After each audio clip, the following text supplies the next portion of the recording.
What is the most cruel thing an Islamic caliphate did to its conquered people? Some of the things that they did were so horrible that they even shocked the other Muslims themselves. Well, let's find out together in today's episode. The first thing that I have to mention are the markets. When I say markets, I don't mean some traditional bazaar or something like that. No, this was different. This was a market where humans were traded, sold and bought, just like any other commodity. For example, during the reign of Harun al-Rashid, there was a slave market established in Baghdad which was filled with all kinds of people. In fact, according to al-Rashid himself, he purchased 2,000 concubines for his harem, many of them being Christians. Also, if you want to get a better idea of how big and wealthy the Islamic Caliphate was, it's important to know that during Harun al-Rashid's reign, he owned over 500 elephants, not to mention countless soldiers, administrators, scholars, builders, and yes, slaves. Now, while it is true that slavery existed in many parts of the world at the time, including in Christian Europe, it's important to point out that Muslims viewed enslaving other Muslims as forbidden.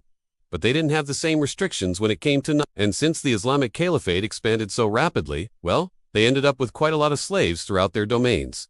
Now, the next thing was the poll tax. Okay, so throughout history, there's always been taxes. It's basically part of the human condition. However, what we have to discuss here is the jizya. This was a special tax that was implemented on non-Muslims living within the Islamic Caliphate. According to Islamic law, this tax was originally meant to be a payment made by non-Muslims in exchange for being protected by the Muslim ruler. But as time went on, things changed. You see, after the death of Prophet Muhammad, when the Islamic conquests started to expand, more and more non-Muslims became subjects of the Caliphate. And due to the fact that the majority of the conquered peoples were either Christians or Jews, the tax that they had to pay was very symbolic. It was only half a dinar per person.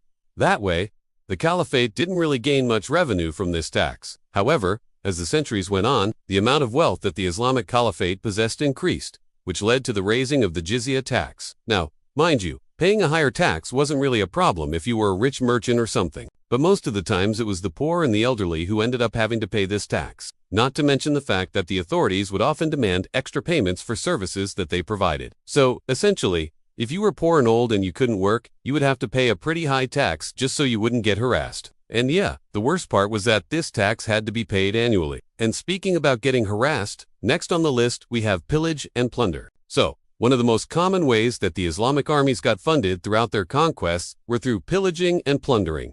I mean, just think about it. When a new city was about to be conquered, the soldiers would empty it of all its valuables before taking over the place. They took gold coins, silver jewels, furniture, clothes, weapons, anything they could get their hands on. Even the church in Constantinople was robbed by the Muslims in 717 AD. However, it wasn't just cities that got pillaged. During the siege of Nicaea, and upon capturing them, the soldiers didn't just take the goods that the ships were carrying. No, they also massacred the prisoners that were on board. This practice of pillaging wasn't just accepted, it was encouraged. For example, Sa'd ibn Abi Waqqas, who was one of the conquerors of Jerusalem, received permission from the Prophet to plunder everything except churches, which is pretty ironic considering that the church was robbed in Constantinople just a few years prior. Okay, now we have reached the moment that you've all been waiting for. What was the most cruel thing that the Islamic Caliphate did to its conquered people? Well, as I've mentioned before, the Muslim rulers weren't exactly fond of the idea of taxing their own people. Therefore, instead of taking money from Muslims, they would often take it from the non-Muslims that lived in their empires.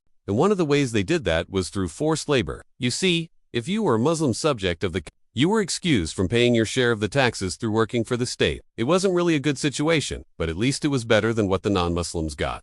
Let me explain. Throughout the history of the Islamic Caliphate, there were many massive infrastructure projects that were undertaken. Think of the construction of mosques, palaces, roads, aqueducts, bridges, and countless other buildings. And to construct all those buildings, well, you needed lots of workers. The Muslim rulers didn't want to use their own people for these projects, since they valued them as religious brothers. So instead, they used the non-Muslims that lived under their rule. These people were often forced to abandon their homes and their families in order to travel to the construction site, where they would have to work for weeks or even months at a time. And guess what? If they tried to run away, they would be severely punished, not to mention the fact that many of them died because of exhaustion or illness. Now, during the Abbasid Caliphate, there was a guy named al-Mamun ibn al-Rashid who decided that he wanted to build a canal. Yeah, I think you can already guess how this story ends. So, al-Mamun began forcing the Jewish and Christian communities of his empire to work on this project. And every single day, thousands of workers would have to get up before sunrise and immediately go to work. They dug with shovels until sunset,